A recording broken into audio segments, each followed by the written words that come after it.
Salut, c'est Ashraf du site forcetranquille.com. Vous pouvez me retrouver également sur le Facebook C'est dans la tête. J'ai le plaisir d'avoir avec moi Olivier et Thierry de Mental No Limit. Ils vont vous expliquer, ce mouvement, cet état d'esprit. Et j'ai voulu vraiment les inviter à partager ce moment avec moi parce que ils attachent beaucoup d'importance à trois thématiques que j'adore aborder, qui sont la force mentale, l'exercice physique et la nutrition. Et c'est de ça dont on va parler aujourd'hui. Alors ils vont nous parler de leur mouvement Mental No Limit, mais également de leur hygiène de vie, savoir comment ils font pour être tous les jours au top. Et je voulais partager absolument ça avec vous. On va commencer avec à qui l'honneur? Comme t'es devant, vas-y mon frérot. Ok. Thierry. Donc voilà, Thierry, Mental No Limit, bonjour à tous. Je vais vous expliquer un petit peu comment s'est passé déjà la rencontre avec le frère qui est sur ma droite. Donc j'ai eu l'occasion et la chance de voir une de ses nombreuses vidéos que je vous invite à aller voir d'ailleurs, hein. Et j'ai particulièrement apprécié sa sincérité, son flow, son débit. Et donc j'ai tout fait pour le rencontrer. On a eu l'occasion de se rencontrer sur un parc street workout parce que nous-mêmes, nous sommes des sportifs depuis de nombreuses années. Qu'est-ce que tu peux expliquer ce que c'est qu'un street workout? En fait, Pour les c'est personnes qui connaissent pas. street workout, c'est le genre de parc avec les barres parallèles sur lesquelles tu peux faire des tractions, tu peux faire des pompes et bien d'autres choses. Ouais. Donc voilà, et je crois que sur Nantes, là, il y en a deux. Et il y en a une qui va arriver en inauguration, d'après ce que j'ai entendu. Donc il y en a une à Beaulieu. Ok. Et il y en a une sur Vincent Gache. Vincent Gache qui est à côté de Beaulieu. Bon, Voilà. les Nantais, hein, voilà, si vous voulez Voilà. faire du fitness dehors, Donc voilà, street workout. c'est ça, du street workout. Donc après voilà, hein, j'ai fusionné avec mon double, comme je l'appelle si souvent. Olivier. Voilà, il m'a un petit peu présenté son état d'esprit, comment il voyait les choses, comment il voyait la mentale. Il m'a parlé de la marque de vêtements qu'il avait déjà commencé en fait à pratiquer tout simplement, à développer, excusez-moi, plutôt à développer. Et voilà, depuis un an, je suis avec lui. Et puis par le biais de Instagram, par les réseaux sociaux, par Facebook, on fait des vidéos de nous, de nos trainings, afin de promotionner la marque de vêtements. Et il a aussi un créneau sur la rue Grippière, pas loin de chez lui, où tous les dimanches, il coach des personnes là-bas à 10h, tous les dimanches. Et puis donc voilà. Voilà, donc, merci Thierry. Olivier, toi qui es à l'origine donc, de ce mouvement, on va dire, de la marque, comment tu la définirais, cette marque, cet état d'esprit, comment tu définirais ça, Mental No Limit? Comment je définirais, c'est mon, comme je dis tout le temps, Mental No Limit, c'est mon vécu en fait. C'est mon vécu, c'est les épreuves que j'ai traversées dans la vie, les épreuves sombres par lesquelles je suis passé. Et c'est ce qui a fait Mental No Limit. C'est comme ça que Mental No Limit est né, tout naturellement, hein, tu vois. C'est pour ça que je dis aux gens qu'avant d'être une marque de sport, c'est un vécu. Après le vécu, un état d'esprit, une hygiène de vie. C'est vécu, hygiène de vie et état d'esprit. D'accord, donc c'est un vécu, mais aussi un présent. Exactement, Okay. Exactement. Un présent et un futur. D'accord. Et quels sont les projets, les ambitions pour Mental No Limit en termes de développement, comment vous voyez ça? Nous, notre rêve, en tout cas, bon, je parle pour moi et Thierry, tu vois, parce qu'on ne fait qu'un. Ouais. C'est d'être aussi lourd, une marque aussi lourde que Nike ou Adidas. Ouais. C'est vraiment parce Super. que le nom parle de lui-même, tu vois. Mental No Limit, c'est à l'infini. C'est l'infini plus l'infini. Donc, on veut que ce soit une marque qui dure pour l'éternité. Tu comprends? Ouais. Comme Lévi-Strauss qui existe depuis, je sais pas, 1800. Ouais. Je dis une connerie, mais quelque chose comme ça, tu vois. Une grosse marque de sport. Vraiment Mais marquer l'histoire marquer l'histoire, tu vois, de votre marque. sur Ouais. ce passage sur Terre, ce petit passage sur Eh, Terre. ils y croient, c'est ça qu'on veut entendre, ça qu'on n'entend pas assez, c'est vraiment des ambitions très hautes. Et puis comme on dit, même si alors l'expression, je me souviens plus très bien, mais si Si on vise la lune, au moins on touche les étoiles, ou l'inverse. Mais Exactement. l'idée, c'est Exact. plus vous visez haut et plus vous risquez de grimper. Donc voilà, ça me réconforte d'avoir en face de moi voilà, deux personnes très ambitieuses. Et quoi d'autre encore pour la marque? Qu'est-ce qu'on peut souhaiter? Qu'est-ce que vous voyez? Des trainings, beaucoup de trainings et avec un accompagnement, donner la force aux gens, c'est important Donner la parce que force, de ouais. nos jours, les gens, ils ont perdu l'estime Ouais. d'eux-mêmes, quoi. Et ils subissent la vie, tu comprends? Ok. Comme- Donc il y a un côté, au-delà de la marque et du vêtement pur, il y a un côté aussi accompagnement, coaching, on peut dire. Exactement, Ok. c'est Ça, ce c'est qui... des ambitions. Oui, c'est ce qu'on priorise. Parce que moi, le dimanche, je donne la force aux gens. On Ouais. fait des entraînements, certes, Ouais. mais c'est pas faire des entraînements pour faire des Ouais. entraînements. Moi, ce qui m'intéresse, c'est de voir l'évolution de quelqu'un. La progression des. La C'est ça. progression. J'aime voir une personne arriver, on va dire un exemple, en surpoids. Ouais. Tu vois, ça, c'est des personnes qui m'intéressent et de me dire, on est tous les deux au rez-de-chaussée, t'inquiète pas, moi, je vais t'aider à monter jusqu'en haut du building. Ouais. Mais on va prendre notre temps de faire les choses. Ce qui se passe de nos jours, c'est que l'humain veut lutter contre le temps. Et ça, c'est pas Ouais. possible. L'humain veut tout et tout de suite. Il faut retourner aux fondamentaux, aux bases. Ça veut dire prendre le temps de faire les choses pour avoir de beaux résultats. De beaux et de bons résultats. C'est important. Tu vois, L'importance du travail. l'important. La du persévérance. travail, la C'est la persévérance. clé. C'est la La clé. C'est la clé. persévérance. C'est la clé et au-delà de ça, moi, Mental No Limit, comment je le vois aussi, c'est comme il a dit, mon double, c'est beaucoup d'accompagnement et beaucoup de coaching. Mais ce qu'il faut retenir aussi, c'est que la mentale, c'est au quotidien. C'est pas que dans le sport. Ça veut dire que moi, quand je pense à Mental No Limit, la première personne à qui je pense, c'est ma mère. Ma mère, ça fait des années qu'elle travaille, qu'elle est dans le même secteur, que ça fait 20 ans qu'elle travaille au même endroit. Elle se réveille tous les jours à 5 heures du matin. Genre, moi, je suis le plus grand des garçons, j'ai 4 sœurs.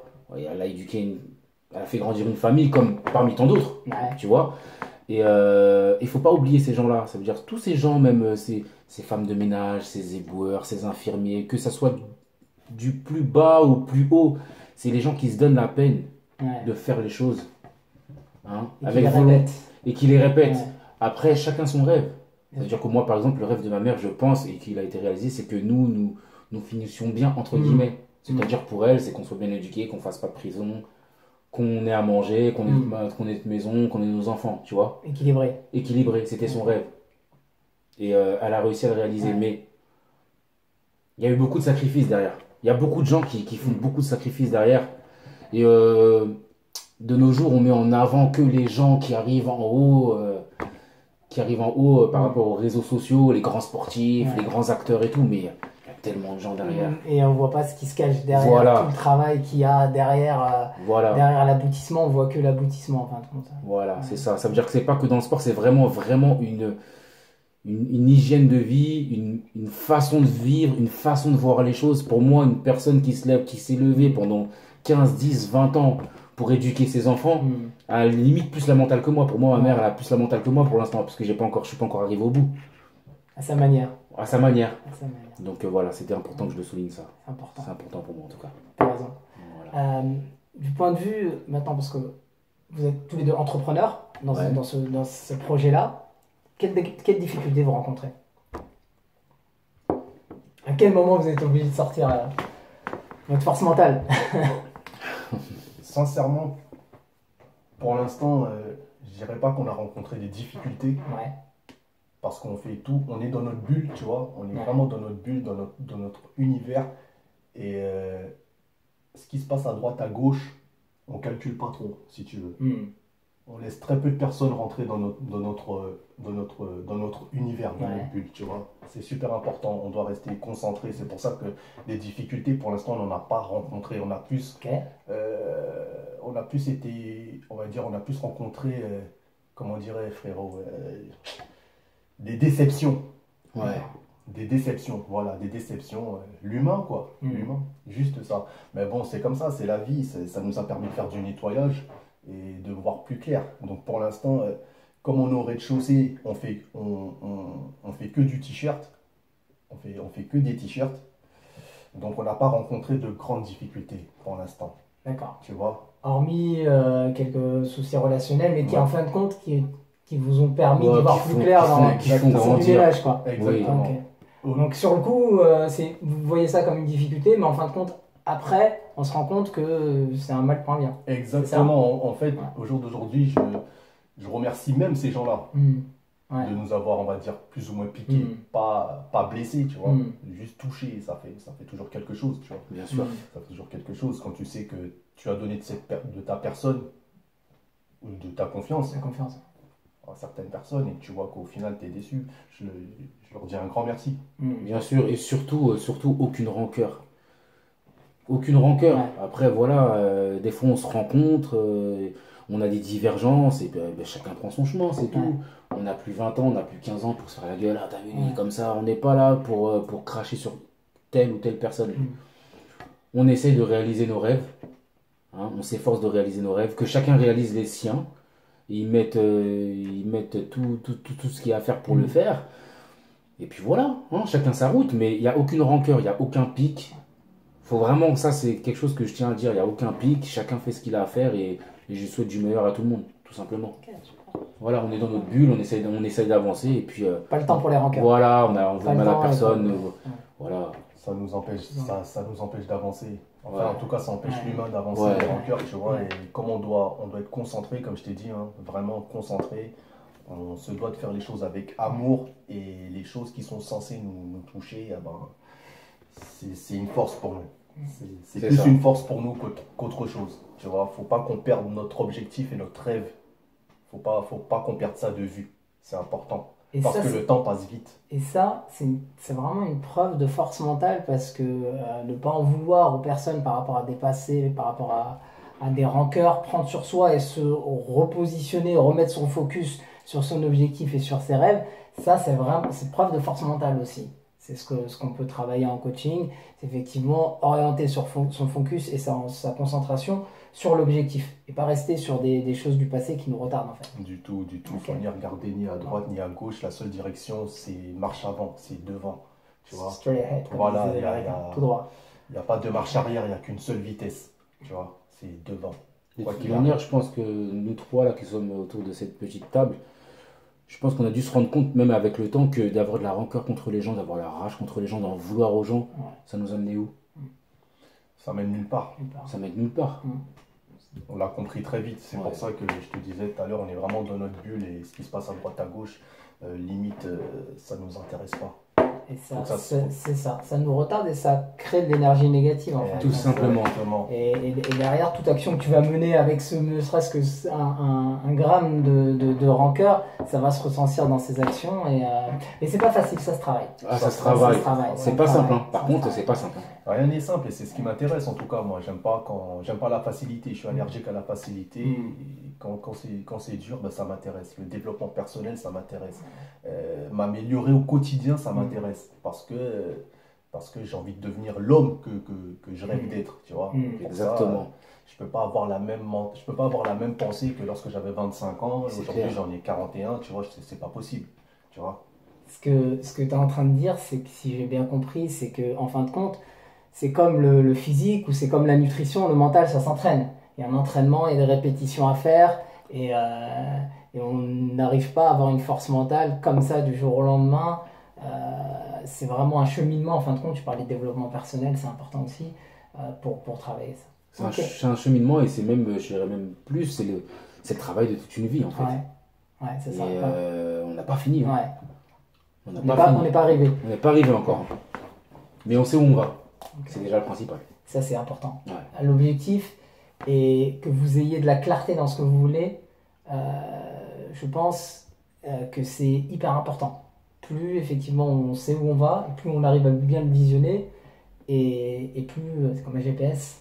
Voilà. Exactement. Si vous savez où est la destination, vous irez plus. Exactement. facilement. En tout cas, je vous remercie pour cette présentation et pour Mental No Limit parce qu'on est sur un beau projet et je suis sûr que vous allez arriver là où vous voulez arriver et je suis vraiment honoré, très content d'être le premier, d'être en tout cas l'un des premiers à à vous interviewer. Bah, tu es le premier, je te le confirme, tu es le voilà. premier. Même moi, je suis content aussi. Ouais, plaisir partagé. C'est un plaisir. Maintenant, ce que je voudrais, c'est qu'on parle un peu de vos personnalités, de votre histoire, si vous êtes d'accord. Ouais, pas de souci. Votre cheminement. Tu parlais, toi, tout à l'heure, Olivier, d'un cheminement. Tu disais que Mental No Limit, c'est aussi un vécu. Je te disais, c'est un vécu, donc on va partir de la case A.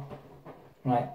Et comme je te le disais, j'ai pas peur de rentrer dans les sous-détails pour que les gens Ouais. comprennent bien qu'un cheminement. Là, je vais raconter mon parcours, mais ça sera pas qu'en surface.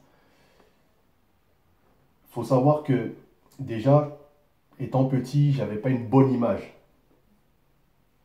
du beau-père, parce que j'ai grandi avec un beau-père, d'accord? J'ai grandi avec un beau-père, et si tu veux, chez nous, les Antillais, tout est prétexte à faire la fête. Ouais. À faire la fête, à sortir des bouteilles pour un oui, pour un non. Ça veut dire que lorsque tu grandis dans cet environnement-là, il y a peut-être 90% de chances que toi-même tu empruntes cette voie-là. Je dis bien 90% de chances, tu vois. Tu reproduis Tu ce que tu as reproduis, vu et ce que tu as vécu. tu reproduis ce Mm. que tu as vu, parce que c'est l'environnement dans lequel tu as grandi. Et c'est l'exemple que tu as eu, tu vois. Donc, à 17 ans, si tu veux, 17 ans, je quitte la banlieue nord, parce que je viens du 93, Banlieue parisienne. banlieue parisienne. J'ai grandi à Bobigny, entre Bobigny et Montreuil. Ok. Donc, comme je disais dans une vidéo sur ma page Mental No Limit, je suis un pur produit de la banlieue. D'accord? À 17 ans, je pars pour la Guadeloupe avec mes parents, avec ma mère et mon beau-père et ma petite sœur.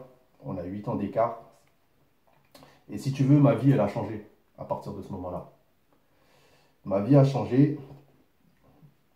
J'ai pris le chemin de la débauche, tu vois. Mais j'ai toujours été un sportif. J'ai oublié de le dire, ça, j'ai toujours été un sportif. Ça veut dire que depuis petit, je faisais de l'athlétisme, du rugby, mais toujours en club. J'ai toujours fait du sport. Toujours en dans un club. cadre. Voilà, toujours dans un cadre et tout. Donc, si tu veux, le sport, j'ai toujours été amoureux du sport, j'ai toujours fait du sport. Mais j'ai pas eu d'encouragement. Ça veut dire que, quand je t'ai dit j'ai pas eu d'encouragement, mon beau-père m'a beaucoup rabaissé. Ça, faut le savoir. C'est des petits paramètres à savoir, parce que certaines personnes se reconnaîtront. Donc, c'est pour ça que j'ai pas poussé la chose au niveau du sport. Donc, je me suis toujours sous-estimé. Pourquoi? Comme je t'ai dit, parce que mon beau-père, il me rabaissait. Et ça, c'est plus violent que les coups, tu vois. Les paroles, c'est largement plus violent que les coups. J'aurais même peut-être préféré avoir des coups qu'on me balance. C'est pas la même blessure. Voilà, c'est pas les mêmes blessures, tu vois. Les paroles, ça reste vraiment. Ça reste gravé dans le coin de ton cerveau. Et voilà, après, soit tu vis avec, soit bah vas-y, tu fais ce que tu as à faire. Et puis voilà. Mais bon, arrivé en Guadeloupe, ma vie, elle change. Je décide de prendre le chemin de la débauche, parce que si tu veux, ma mère, c'était quelqu'un de très permissive aussi. Elle me laissait faire ce que je voulais. Même si l'éducation était assez dure quand même, mais si tu veux, arrivé à 17 ans, ma mère m'a laissé faire ce que je voulais. Donc, je sortais, je vagabondais quoi, comme on dit chez nous, tu vois. J'étais un vrai vagabond. Et je suis rentré très vite dans la débauche. C'était un choix. Pourquoi? Parce que je n'avais pas de feuille de route. Tu vois, et j'avais personne, en tout cas, pour m'encadrer ou pour me dire non, Olivier, ceci, cela, si tu prends telle et telle direction, il risque d'arriver ci ou ça. Tu vois. Pas d'objectif, Pas d'objectif, pas de repère. vision, Voilà, pas de repère, pas de père. Tu vois. Mm. Pas de modèle exemplaire, Mm. tout simplement. Donc, en Guadeloupe, pour ceux qui connaissent la Guadeloupe, c'est l'île de la tentation. Tu vois. Donc, j'ai tout connu, pratiquement. Violence, drogue. Je connais ce livre-là. C'est même pas le chapitre, c'est le livre. Jusque-là, tu vois, je fais 4 ans en Guadeloupe. Je retourne en France au bout de 4 ans. Parce qu'entre-temps, mes parents, ils divorcent. Tu vois. Mes parents divorcent et tout ça, mon beau-père, ma mère. Et si tu veux, je retrouve mon père biologique. Tu vois, je retrouve mon père biologique. Donc, j'habite avec lui 2 ans, 1 ou 2 ans. Et là, si tu veux, pendant ces 2 ans-là, mon père biologique me donne de vraies cartes, ça veut dire de vrais conseils, tu vois. Mais comme moi j'étais immature, j'entendais pas ce qu'il me disait, tu vois. La seule chose que je me disais, c'était, mais qu'est-ce qu'il me raconte lui, parce que je comprends pas, il m'a pas élevé, je sais pas pourquoi au jour d'aujourd'hui il veut faire le bon conseiller, tu vois, alors qu'il n'était pas là quand j'en avais besoin. Mais c'est avec le temps que j'ai compris ce qu'il voulait me dire.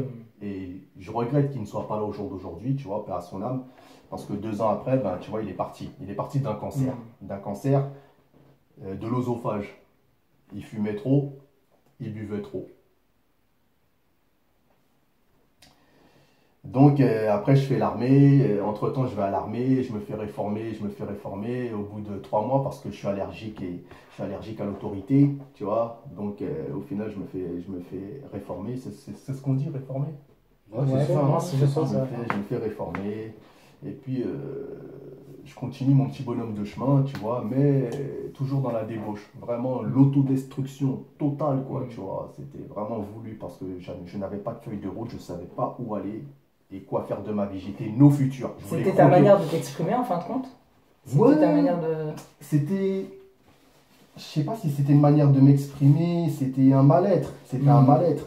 C'était l'expression d'un mal-être? Ouais, voilà, exactement. L'expression d'un mal-être. Et je ne savais pas pourquoi. Du moins, je ne m'étais pas encore posé juste moi et moi. Et faire une remise en question. Et de me dire, voilà, une introspection, excusez-moi. Et de me dire, mais pourquoi tu fais ça? Mais un jour, je me suis posé, quoi. C'est-à-dire que plus les années passaient, j'arrive à 30 ans, 30, 32 ans. Entre-temps, j'ai des enfants avec des mères différentes, tu vois. Je me pose et je me dis, je peux pas continuer comme ça. Ça veut dire que demain, quelle image que tu vas renvoyer à tes enfants? Est-ce que c'est cette image-là que toi, on t'a donnée, que tu veux retranscrire à tes enfants? Tu vois, je me suis posé cette question-là. Et direct, je me suis dit, mais non, tu peux pas. Il faut que tu trouves une solution. C'est-à-dire que au bout d'un moment, il va falloir changer de direction. Il va pas falloir tourner la page, mais il va falloir changer de livre, carrément. C'est-à-dire que là, tu es en train de te détruire, mais là, il faut que tu te reconstruises comme il se doit. Et moi, mon état d'esprit, je suis quelqu'un qui ne fait pas les choses à moitié. Ça veut dire, je te donne un exemple, il y a certaines personnes qui te diront, ouais, j'arrête de fumer, et peut-être une semaine après, ils vont craquer. Pourquoi? Parce qu'ils n'ont pas fait un travail en amont depuis un bon moment. Ils ne se sont pas conditionnés mentalement pour que le jour J, où il faudra tirer la chasse d'eau, ah ben, ils ne se retournent plus. Je ne sais pas si vous m'avez capté. Bien sûr. C'est une préparation. C'est une préparation. Bien sûr. Il y a une préparation. Comment tu prépares ça alors? Comment tu prépares ça? En tout cas, moi, pour ma part, ça a été beaucoup de nuits blanches où je cogitais, où je regardais mon plafond, où je regardais l'horizon et je cogitais. Je cogitais. Je me suis posé des questions. Je suis reparti du début. Ça veut dire depuis mon enfance. Qu'est-ce qui t'a vraiment blessé? Qu'est-ce qui t'a ramené là? Et le souci, enfin, non, c'est pas le souci, c'est comme j'ai toujours essayé d'être vrai envers moi-même, ne pas me mentir à moi-même, j'ai tout de suite trouvé qu'est-ce qui m'a ramené là où j'en étais, tu vois. Ça a été vite, j'ai trouvé mes réponses très vite. Et à partir de là, si tu veux, j'ai décidé d'effacer l'ardoise.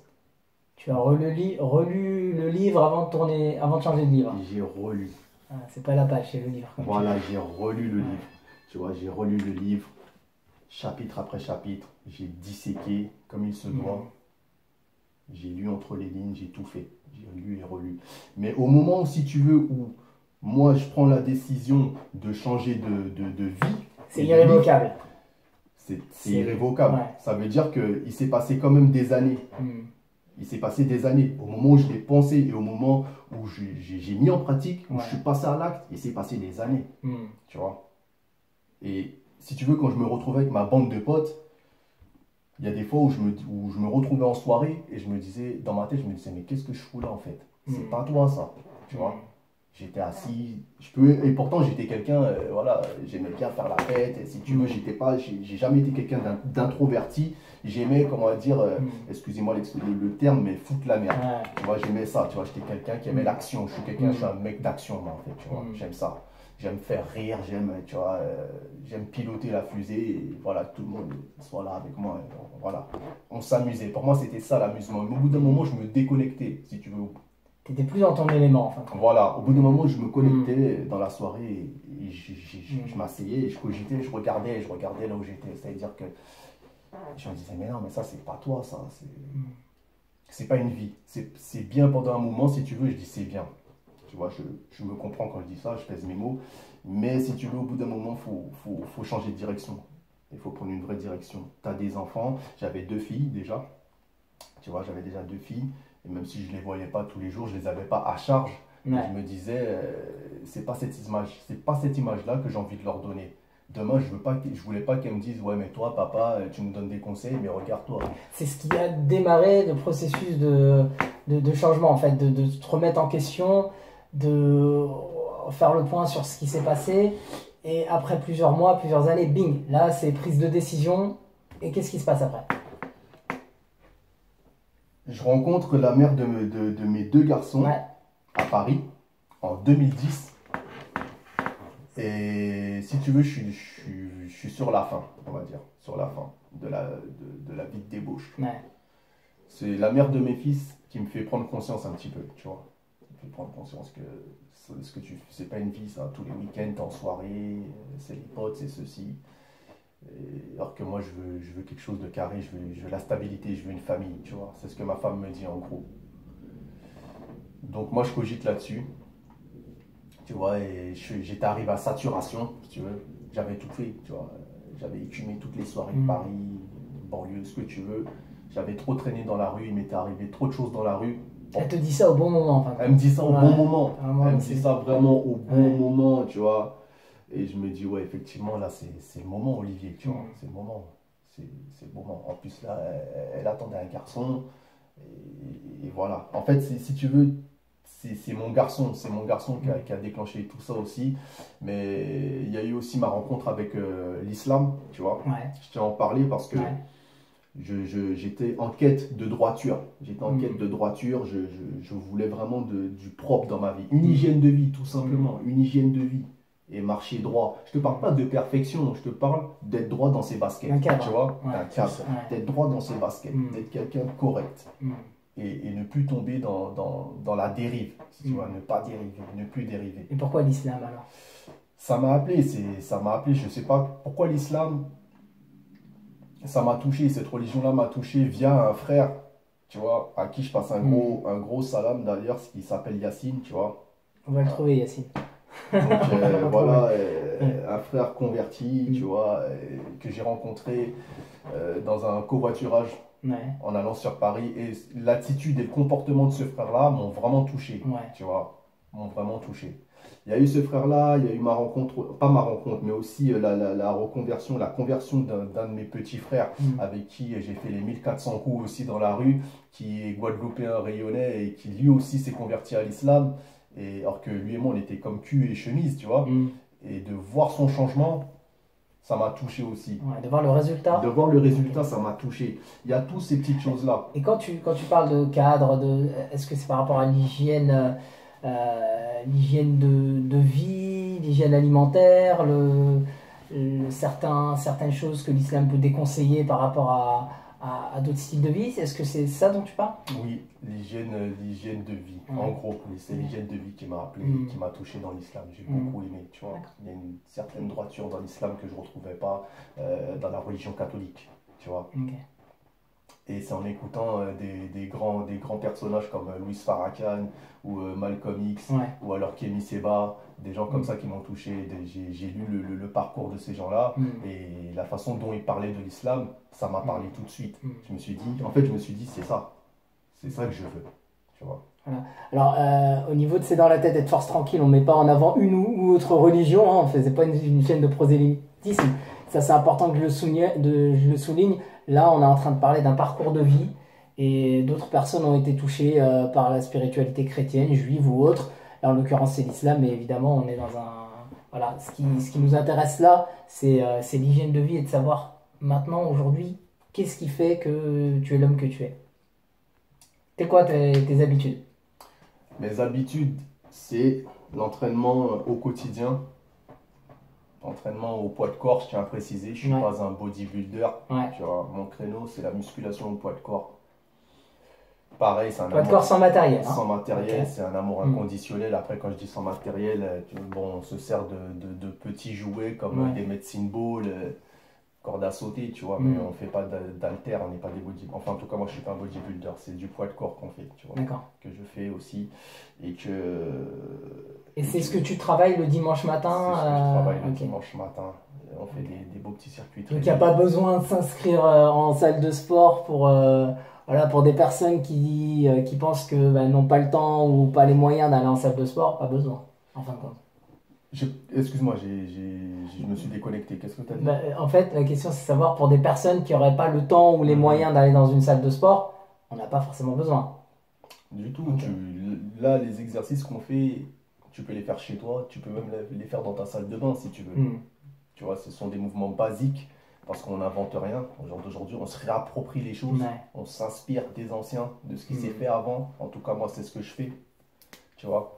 Et c'est des mouvements simples, basiques et efficaces surtout. Et si tu respectes les protocoles, c'est tout simplement. Est-ce que c'est une routine? En fait, c'est toujours les mêmes exercices que tu répètes tous les jours? Est-ce que tu varies? Comment est-ce que tu Je t'entraînes? varie au bout d'un moment, il Ouais. faut varier, il faut augmenter la difficulté. Ouais. Tu vois, faut toujours chercher à augmenter la difficulté. Ouais. Sinon, tu satures et tu finis par t'ennuyer. Et le Ouais. but, c'est de faire du sport toute ta vie. Ouais. Parce que le sport, c'est la santé, Ouais. tout simplement. Tu vois. On est Le bien but, d'accord. le sport, c'est la santé. Donc, faut faire, si Dieu me le permet, j'espère qu'à 80 ans, tu as vu, je pourrai encore faire des tractions, C'est clair. des pompes sur un bras. Tu vois, c'est ça l'objectif. J'accepte de vieillir, mais je veux vieillir bien. C'est ça. Tu C'est vois. ça. Le mouvement, c'est la vie. Voilà, le mouvement c'est la vie, le sport c'est la santé, c'est la vie et le sport m'a sauvé, tu vois, le sport m'a vraiment sauvé. Donc voilà, et après comme je cherche à évoluer au quotidien, c'est-à-dire que une fois que j'ai trouvé ma direction dans le sport, ah ben, j'ai cherché à changer mon alimentation, Ouais. tu captes? Ouais. J'ai cherché à changer mon alimentation parce que je veux que tout soit cohérent. Quand moi je Ouais. parle d'hygiène de vie, par exemple, moi je suis végétarien aujourd'hui. D'accord. Je ne mange pas de viande ni de poisson. Ok. Tu vois. Déjà, ça, pour moi, c'est déjà beaucoup. Tu vois. Qu'est-ce qui t'a amené à ce style de nutrition? Bah, je me suis informé. Je me suis informé. Pareil, là encore, si tu veux, j'y pensais depuis l'année dernière. Préparation mentale, hein, toujours, tu vois. C'est-à-dire que j'y ai pensé l'année dernière, j'ai mis en pratique, là, il y a quelques semaines. Mais tu savais que, si je suis bien maintenant ton raisonnement, ça trottait, ça cogitait, tu y pensais, mais tu savais que le jour où tu prendrais ta décision, ok, Je ne retourne pas. tu changes